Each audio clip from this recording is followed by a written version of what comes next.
ગુજરાતમાં બાળકોની સુરક્ષા અને મહિલા સશક્તિકરણને મજબૂત બનાવવા માટે એક મહત્વપૂર્ણ અને સમયોજિત પહેલ રૂપે concept of living charitable trust દ્વારા સુરક્ષિત ભારત મિશનની શરૂઆત કરવામાં આવનાર છે. આ મિશન સંસ્થાના સ્થાપક મોનાલી સુથારના માર્ગદર્શન અને નેતૃત્વ હેઠળ શરૂ થશે. દેશમાં બાળકો સામે થતા ગુનાઓના વધતા પ્રમાણને ધ્યાનમાં રાખી આ અભિયાન શરૂ કરાયું છે. Repeat. આ અભિયાન શરૂ કરવામાં આવનાર છે. નેશનલ ક્રાઇમ રેકોર્ડ્સ બ્યુરોના અહેવાલ અનુસાર દર વર્ષે લાખો કેસ નોંધાય છે, જ્યારે વિવિધ અભ્યાસો દર્શાવે છે કે 50%થી વધુ બાળકો જીવનના કોઈને કોઈ તબક્કે શોષણનો ભોગ બને છે.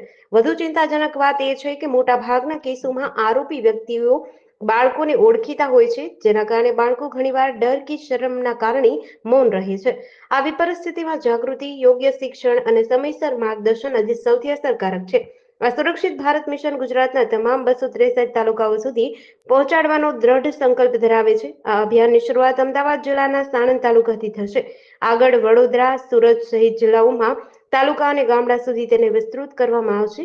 મિશન અંતર્ગત શાળામાં શિક્ષકો, પ્રિન્સિપાલ અને સ્ટાફને પોક્સો એક્ટ અંગે વિશેષ અને પ્રાયોગિક તાલીમ આપવામાં આવશે, જેથી તેઓ બાળકો સામેના શોષણના સંકેતો ઓળખી શકે અને યોગ્ય કાનૂની તથા માનસિક સહાય પૂરી પાડી શકે. ત્યારે ગામડા અને શહેરોમાં બાળકો, માતા-પિતા અને શિક્ષકો માટે જાગૃતિ સત્રો તેમજ વર્કશોપ અને ઇન્ટરેક્ટિવ કાર્યક્રમો પણ યોજાશે. છેલ્લા 11 વર્ષથી આપણે પોક્સ અને પોક્સો જેવા ગંભીર વિષયો ઉપર આપણે કામ કરી રહ્યા છીએ. પેન ઇન્ડિયા આપણે કામ કર્યું છે અને 2500થી વધારેની ટ્રેનરની ટીમ છે. અત્યારનો માહોલ જોતા જે પ્રમાણે પોક્સોના એક્ટ વિશેની જાણકારી અને એના અંગેની માહિતી દરેક બાળક અને દરેક પરિવાર માટે અને મહિલાઓ માટે ખાસ કરીને જરૂરી છે. એના અંતર્ગત અમે સુરક્ષિત ભારત મિશન અમે લોન્ચ કર્યું છે, જેના અંતર્ગત અમે ગુજરાતના 263 તાલુકા કવર કરવાના છીએ, જેમાં દરેક ગામડામાં દરેક ગવર્મેન્ટ સ્કૂલના ટીચર્સ અને ગામડાઓના દરેક પેરેન્ટ્સ અને દરેક સુધી આપણે આ માહિતી સેમિનાર અને ડિફરન્ટ સ્ટેશન દ્વારા એમના સુધી આ માહિતી પહોંચાડવાના છીએ. અત્યારે આપણા પાયલટ પ્રોજેક્ટ તરીકે આપણે સાણંદથી આ પ્રોજેક્ટની આપણે શરૂઆત કરવા જઈ રહ્યા છીએ, જેમાં આપણને અમદાવાદ ડિસ્ટ્રિક્ટ કલેક્ટરનો પણ ખૂબ જ સપોર્ટ મળ્યો છે. ડીઈઓ ઓફિસમાંથી પણ આપણને આયોજન અંગે બહુ સારો સપોર્ટ મળ્યો છે અને આપણે સાણંદમાં આ પ્રોગ્રામની શરૂઆત કરવા જઈ રહ્યા છીએ.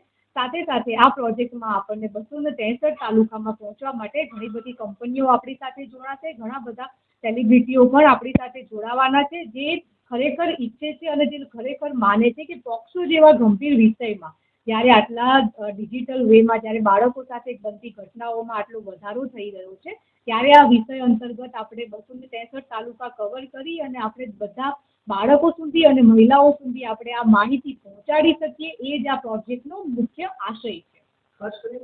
જ્યારે આપણે પોક્સો એક્ટની વાત કરતા હોઈએ ને ત્યારે સેમિનાર તો આપણે કરતા હોઈએ છીએ, પણ પોક્સોના કાયદા અંતર્ગત કે આવી ઘટના જ્યારે બાળકો સાથે બને તો બાળક પોતે સેફ ટચ અને અનસેફ ટચ વિશે સમજશે કઈ રીતના, એ બાળકને માહિતી કઈ રીતના મળશે, એ બાળક સુધી માહિતી પહોંચાડવા માટે આપણે સર્વપ્રથમ આપણે જે ગવર્મેન્ટ શાળાના શિક્ષકો છે આપણે એમને માહિતી આપીશું કે શિક્ષકો પહેલા અવેર થાય પોક્સોના કાયદા વિશે, બાળકો સાથે આ વિષય ઉપર વાત કઈ રીતના કરવી અને જ્યારે આવી કોઈ ઘટના બને તો આ ઘટના બન્યા પછી આ ઘટનાની એની કાર્યવાહી કઈ રીતના થાય અને આમાં બાળકને શું સહાયતા મળી રહેવી જોઈએ ને એ વિષય ઉપર આપણે શિક્ષકોને આ અંગે તાલીમ આપીશું. આનો આપણે પાયલટ પ્રોજેક્ટ આપણે જૂન મહિનાથી સાણંદ ડિસ્ટ્રિક્ટથી આપણે ચાલુ કરવા જઈ રહ્યા છીએ અને 263 તાલુકા કવર કરતા આપણને 1-2 વર્ષ તો લાગવાના છે, કેમ કે આપણે દરેક ગામડે આ માહિતી પહોંચાડવી છે. નહીં કે ખાલી અર્બન એરિયામાં પણ રૂરલ એરિયા સુધી પણ આપણે આ માહિતી આપણે લઈને જવા માંગીએ છીએ. જેડીસી ન્યૂઝ સાથે સંજીવ રાજપૂત, અમદાવાદ.